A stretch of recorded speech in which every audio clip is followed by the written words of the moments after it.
Hey authors, not to freak you out, but what if that bad thing comes to pass? Could you be okay anyway? I'm Claire Taylor, and I'm going to prove to you that no matter what happens, you can continue to be a writer.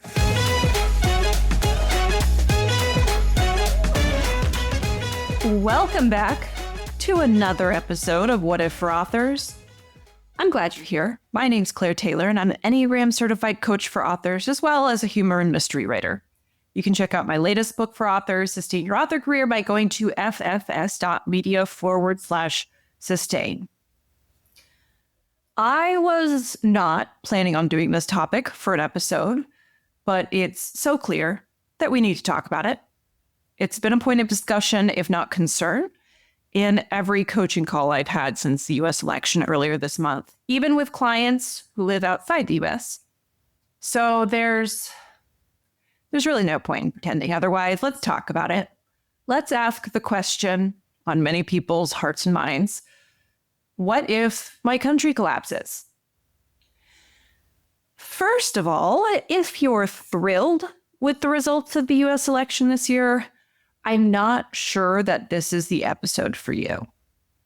If you're genuinely curious about the emotions of people who voted for the other side and are open to hearing the legitimate concerns laid out and discussed, if you're open to wondering if your vote might have unintended consequences for people whose lives are just as valuable as yours, then of course you're welcome to stay and listen with the intention of understanding. But if you voted for a bunch of Republicans that are not open to the possibility that your vote will have very real and negative consequences for others, and frankly, for you too before long, then this episode is not for you. You can go listen to something else. You're free to do something else. Before you head out, though, I would be remiss to not leave you with a quote from the German Lutheran pastor, Martin Niemöller. Might be mispronouncing that. And you might have heard this quote before. So he was a supporter of the Nazis during their rise to power and eventually became outspoken against the Nazi Party. In other words, he was a man who changed his mind, or rather had his mind changed. He said, "First they came for the socialists, and I did not speak out because I was not a socialist. Then they came for the trade unionists, and I did not speak out because I was not a trade unionist. Then they came for the Jews, and I did not speak out because I was not a Jew. Then they came for me, and there was no one left to speak for me." The idea that we can scapegoat one or two groups and that the fire will never come back to burn us is one that has been debunked throughout history. So I hope you can come to terms with what you've unleashed and do what you can to set it right moving forward, like Niemöller did. Again, probably mispronouncing that. Okay, yeah, that's what the Enneagram shadow work allows us to do.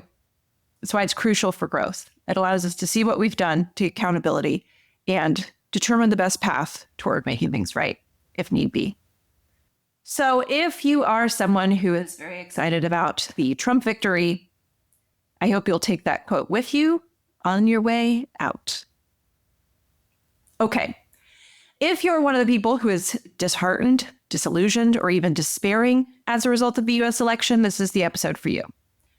It's also for anyone abroad who might experience a similar situation, as it is likely to happen in various countries in the coming years, as authoritarianism, fascism, and oligarchy starts to seem like a better idea to certain folks. I don't know. If you haven't picked up on it yet, I'm not going to be unbiased here, in that I don't feel neutral on what, to me, seems like a matter of compassion, accountability, and connection to ourselves and our fellow humans. I'm not going to mince words in this episode. I don't think it's the time for that. And I honestly don't know how to explain to people why it's important to care about others. So I'm not going to waste our time on that. Maybe I'll try it a couple of months or so. Maybe I'll have the energy to throw my energy right into the garbage disposal at that point. But for now, I simply do not feel compelled to pretend that I think voting for Trump is morally excusable. Even if someone does actually believe that the economy is bad and Joe Biden is to blame, I don't think it's morally excusable to vote for Trump. This is my one coming out. I understand that. I haven't worked all the way through some of the anger and moral righteousness I feel right now. So this is what you're getting, though. At the end of the day, I've been a victim of sexual assault on more than one occasion by men in positions of power over me. And so I do find it personally distasteful that anyone would be so cynical as to accept that a sexual predator is ever the best pick for public office. That's a degree of cynicism that I hope to never fall victim to. Anyone who doesn't believe that he's a sexual predator does so despite overwhelming evidence, not because of any lack of it. When someone is so set on believing something despite the evidence, far be it for me to waste my time and my precious life trying to convince them otherwise. Anyway, I think it's important for you to know that I'm not sugarcoating anything today, because I'm actually going to give you what I consider to be a hopeful message. And I need you to understand that I wholeheartedly believe it myself, despite how much anger I've felt over the last couple of weeks. So again, I recognize that anger is the vice of my Enneagram type. So I had to wait until I could work through that to at least get a whiff of serenity before I could sit down and record this episode. I don't want to impart any additional misery onto anyone here. At the same time, I'm not here to assure you that everything will be okay, because it will not be. When we zoom out, though, we may notice that everything has never been okay. And it has also been extra not okay for particular groups of people. So I won't lie and tell you everything will be okay, because that not only dismisses your feelings, but I think it dismisses reality. What I will remind you of today, though, is that you still have power. Lots and lots of power. And you can find ways to experience moments of being okay, maybe even joyous, in the midst of everything not being okay. First of all, I'm not really convinced that America will collapse, contrary to the title of this episode. It might, I've been wrong before, but that's hardly anything you or I can prevent individually, right? If you feel like it's up to you to stop all these crazy things from happening, that's probably why you're feeling exhausted today, okay? It's not up to any single person. To be clear, you cannot save this country on your own. I really need you to internalize that. It's not your responsibility or within your power. And if you believe it to be on any level, all you'll end up connecting with is a sense of complete powerlessness. If you were raised to be hyper-independent, then somewhere inside of you, you might actually believe that you're responsible for cleaning up this mess. So the first shift we want to work on within ourselves in this new environment is the idea that we must do everything on our own.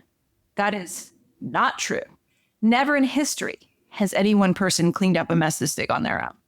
It's always been a group effort that gets us out of messes like this one. So let's take a deep breath. Let's inhale deeply through the nose, into the belly, and then exhale all the way out. Do that a few times whenever you notice the feeling that you're in this alone. You are not in this alone. None of us are. And that's great news. We are here for each other. And the best way to be here for each other is to do the things I talk about in these episodes, to stay grounded and connected to your agency. A lot of what needs to be done individually for ourselves is nervous system work.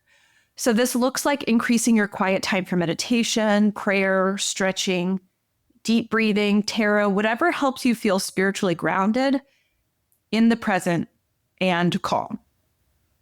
But even our nervous system isn't an individual sport. We co-regulate with the people around us. It's a lovely little design feature of the human body. It's easier to reach a calm state when you are around someone who is in a calm state. Similarly, it's really difficult to reach a calm state when you're around someone who is dysregulated. Trolls, for instance, are dysregulated people by nature. They want to dysregulate others because misery loves company. So it's crucial to our journey toward being better regulated and better regulating our nervous system that we limit our exposure to trolls as frequently as possible. That can be a little bit difficult as an author, but it's not impossible.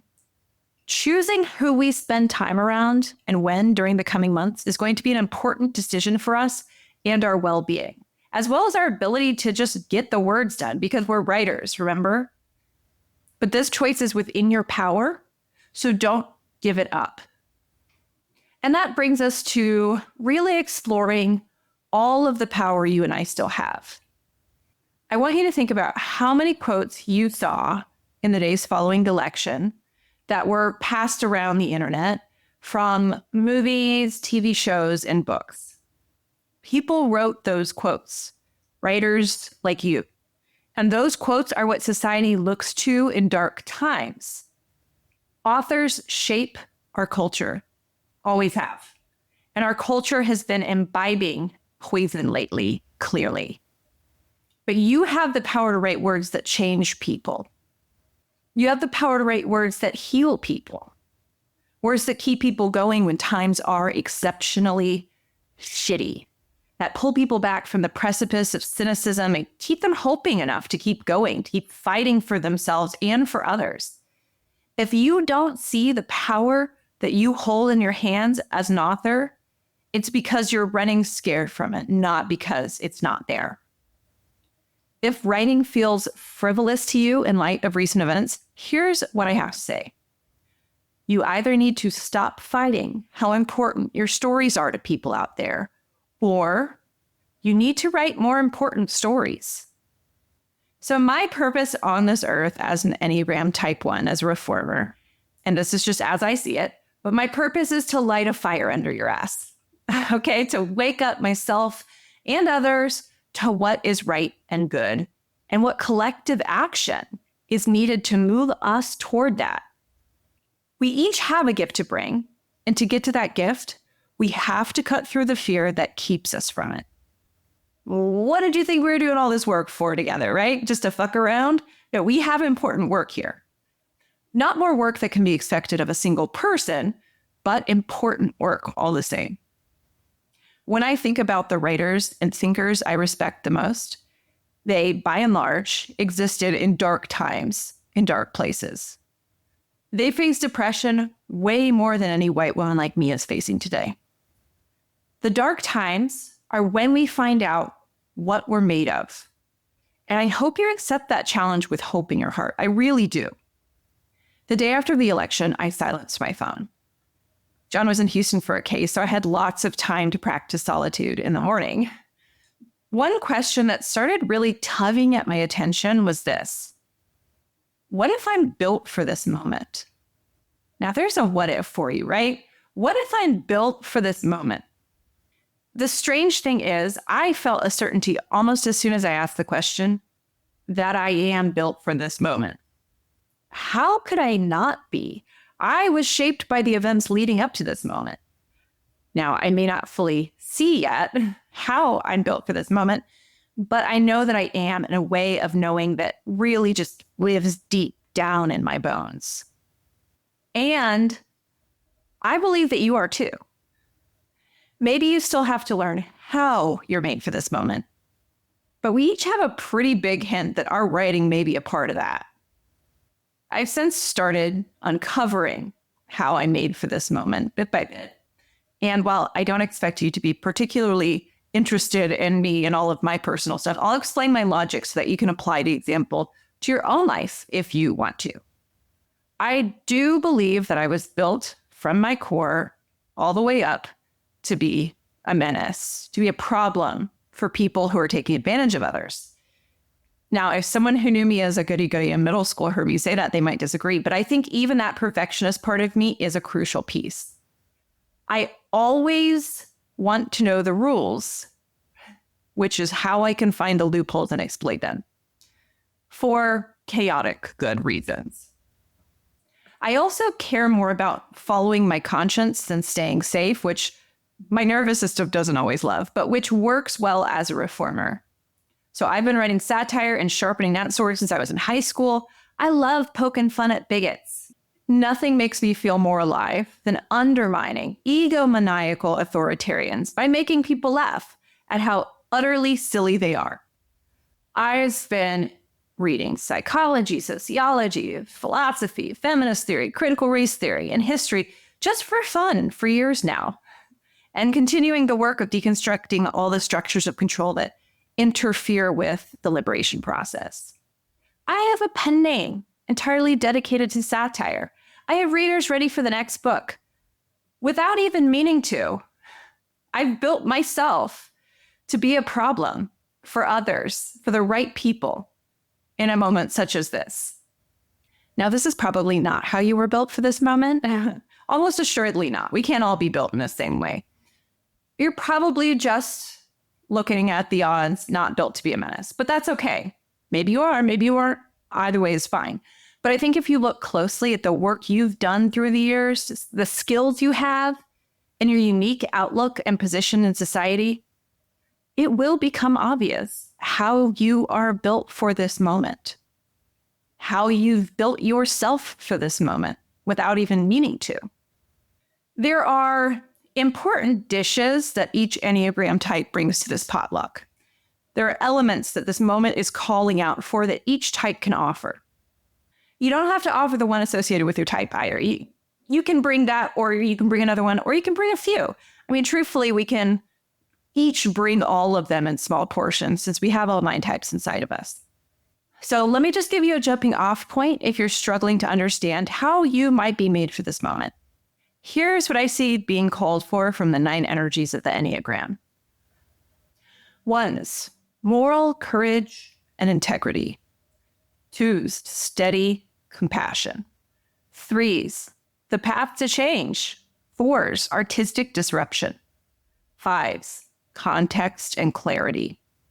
6s, courage and cooperation. 7s, joy. 8s, advocacy. 9s, reconciliation. Personally, I'm trying to bring all 9 of these to my life, but I'll admit that my lowest type, the 9, is definitely showing here because the idea of reconciliation is a tough one for me. I struggle a lot with the idea of reconciling with certain people, but I can reconcile with parts of myself, and that's important work too. Maybe the most important. That being said, staying with 9s does give me a better understanding of the importance of reconciliation. So thanks, 9s. I'm going to leave a lot of that work up to you, though. Best of luck. Okay, so take a second and ask yourself this question. How am I built for this moment? I suspect that the fear that many of us feel is a result of worrying that we aren't built for this moment, that we don't have what we need to personally withstand it, and that it will crush us under the weight of it. What a powerless feeling that is. But remember, you have power. And I believe that accessing it might start with discovering how you are absolutely built for this moment. I'm going to tell you a quick story that was shared with me by one of the Enneagram teachers I've been lucky enough to have. Her client, Chris, which is not his real name, was a competitive endurance cyclist and had a big multi-day race coming up. He was also a type 6, the loyalist, whose core fear is being without support or security. So as the race day drew closer, Chris became fixated on this fear that his bike chain might snap when he was in a remote section of the race. So this wasn't like the Tour de France. So it's not like there were camera crews and volunteers all around. Now, this particular fear became a sort of vortex, sucking in his attention until he was just totally fixated on it. The problem was that he couldn't think of a solution that would work, and he wouldn't let the possible outcome remain unsolved. His bike chain snapping while he was in a remote area was a worst case scenario that he couldn't think his way through. He didn't see how he could keep going if that happened. He was without a good answer, no matter how much he fixated on the potential threat. And now we've probably all felt this at some point in our lives. With some coaxing, Chris participated in the race. And on his next meeting with my teacher, he told her that the worst had happened. On the final day, with the finish line not far away, as he attempted to pedal up a long, steep hill in the pouring rain, his bike chain broke. The worst happened, and he still didn't have a solution. When she asked him what he did in that scenario, he showed her the front page of the local paper. It wasn't a picture of the race winner victoriously crossing the finish line with their arms raised in the air. Instead, it was an image of Chris, but not just Chris. 2 other cyclists had seen him struggling with his broken bike chain. Rather than forging on, they had him get up on his bike and locked hands behind him. And together they pedaled him up the hill and helped him finish the race in the pouring rain. Chris's fear of his bike chain breaking had given him such tunnel vision, left him so panicked, that he overlooked the obvious and perhaps the only possible solution, that other people would show up for him. And lo and behold, that's what happened. I shared this story with my email list recently, and it made many folks feel a sense of hope that they hadn't connected with in a while. I should note that I shared this story before the election because I needed everyone to understand that even if the outcome you dread comes to pass, you might be surprised by who shows up for you. I spent the day after the election reaching out to all of my friends, checking in, seeing how their coping mechanisms were holding up because, asking how are you kind of seems stupid in the situation. We don't always get the outcome we want, clearly, but we can always choose each other. We have that power within us until our dying breath. Now, I don't know, but I suspect that there were a few cyclists who rode right past Chris and his broken bike chain, who didn't even consider that stopping to help him was an option. We can choose to be those people just as easily as we can choose to be the ones who stop. Oh, God, I have so much to say in this episode. I really do. I have so many thoughts. Mostly I'll say this. All right. You do not get to opt out. There are too many people who can't opt out even if they wanted to. I get it. I get the hopelessness, the devastation, the grief even. I feel all of that too. But when I zoom out, I am not in immediate danger as I'm recording this. Not yet. And that's important. Maybe you're in the same position. So let me tell it like it is, because that's the theme here. I'm white, first of all. I'm not subject to racist scapegoating. Does it hurt me to see others subjected to it? God, yes. But I don't get to vicariously feel their pain and immediate danger to the point of being too hurt to carry on. Do I get the sense that people of color may not trust me because of the way so many white women voted this year? Yes, sure. But my discomfort is not to be confused with danger. It's crucial that if you, like me, are a white woman, we do not equate the two things. I'm also currently not pregnant, so my physical danger is not at risk in that way in the foreseeable future. I'm a citizen, so I have certain protections. And because I'm a white citizen, I literally never have to worry that someone will challenge the legitimacy of my citizenship. I'm cisgendered and in a heterosexual marriage as well. Nobody is going to be legally challenging the legitimacy of my marriage. Though Texas is trying to make sure I can't leave it, but that's another story. And no one is demonizing me and unjustly implying that I'm a predator just to score political points. So I could go on, but I think you get the point, right? Yes, I'm concerned about how things may evolve in the future. And I'm not so ignorant as to think that people will never come for me. But for the time being, it's crucial to both my well-being and those of the people who I feel responsible to support that I recognize the truth. My bike chain has not snapped yet. I should not be waiting for people to come help me because, yes, my legs are tired from the ride, but my bike chain has not snapped. Maybe that will change, but I do believe it's important for us not to let ourselves take on the threat that others are facing so much that we center ourselves in it. We cannot stop pedaling because we're worried about other people's bike chains. To do so is the dark side of privilege. Now, if you are one of the people whose bike chains are snapping almost immediately following the inauguration, or who might be listening to this episode farther down the line, and your bike chain has long since snapped, and there are many of you, unfortunately, I hope that you can turn your attention away from the haters and toward the people who are ready to help you in any way they can. There are a lot of us. So now is not the time for rugged individualism. And if you hear a voice telling you to withdraw from others, to pull away as the only guarantee of safety, that you must save yourself no matter the cost, I cannot stress enough how important it is to not listen to that voice. We need each other now. We're in this mess because too many people became isolated, and isolation breeds fear, cynicism, and despair, all necessary ingredients for conspiratorial thinking and adhering to authoritarianism. The antidote to that is not further isolation, no matter what your fear tells you. So please, please, please ask for the help that you deserve. Reach out, even if it's just to one person. And for the rest of us, those of us whose bike chain has not yet snapped, I need us to be absolutely fucking for real on if we're centering ourselves in this more than we need to be in the present moment. If you're white, you don't get to be so depressed about how racism played a major role in the election results that you give up. If you are a man, you don't get to be so sad for the women in your life that you resign yourself to this being the way it is. If you're a citizen, you definitely don't get to be so worried about the safety of immigrants or the livelihood of dreamers that you fall apart and do nothing.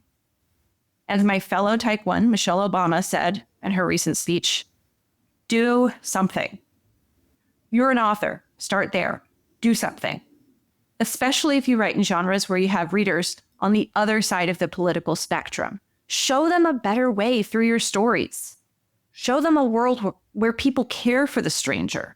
Unite to fight greedy autocrats and learn to treat people from different backgrounds with respect. Create characters that show courage in the fear of insurmountable odds and who stick their necks out for each other. Show true critical thinking. Show how community is stronger through diversity. You have so much power at your fingertips. Yeah, that can be frightening, but so is sitting by and saying nothing while simple cruelty becomes policy.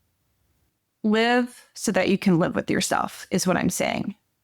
Your books don't ever have to be bestsellers to change someone's life. And isn't that wonderful? But you do have to write them.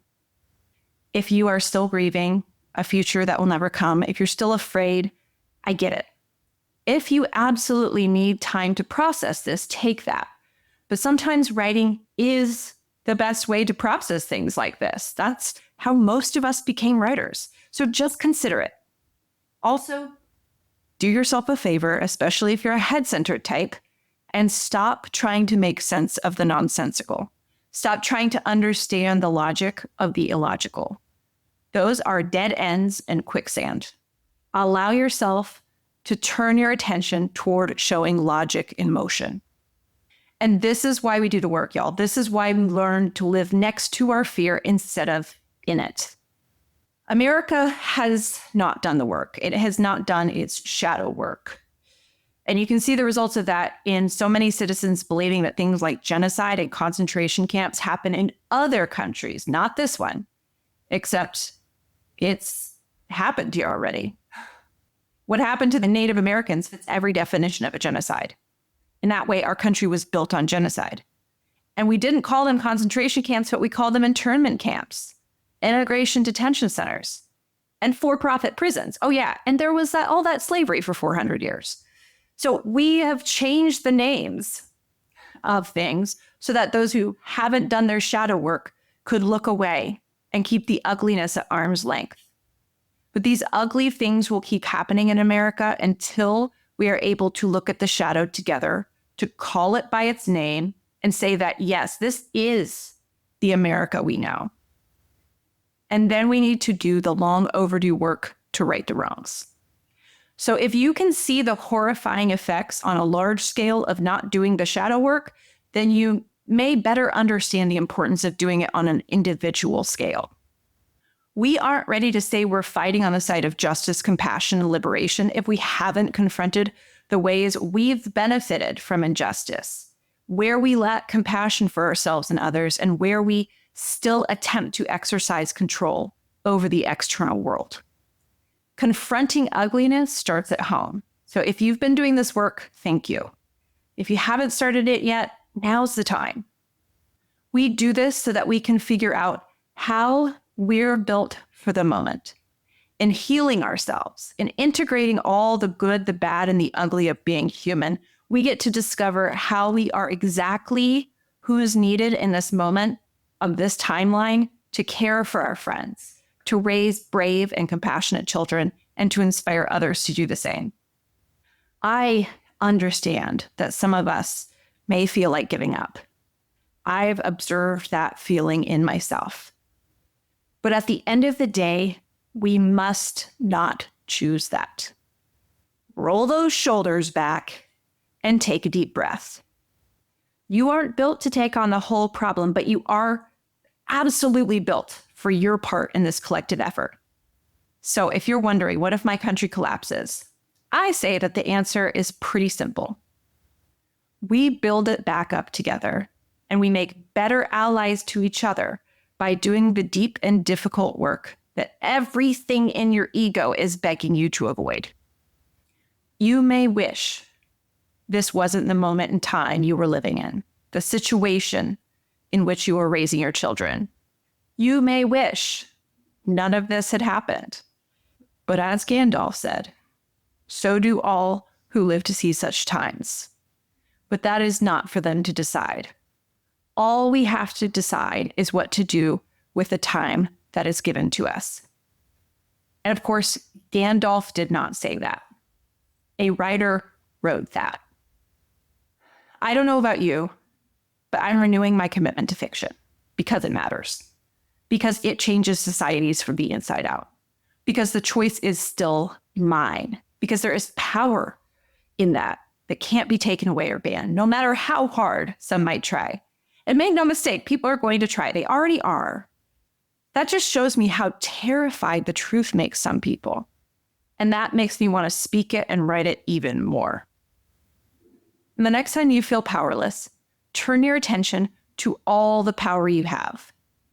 You have the power to envision a better world, the power to show that world to others, the power to brighten someone's day, the power to advocate for yourself and others, the power to change someone's heart, the power to bring joy to the world, the power to not give up. What are you going to do with all that power? That's it for this episode of What If for Authors. I wish I didn't have to do it, but I did. And I'm so glad you're here to listen. If you want help figuring out how you were built for this moment, you can book some time with me. I'm here. Go to ffs.media/schedule. I'm Claire Taylor, and I hope you'll join me next week for another, hopefully less spicy, episode. Happy writing.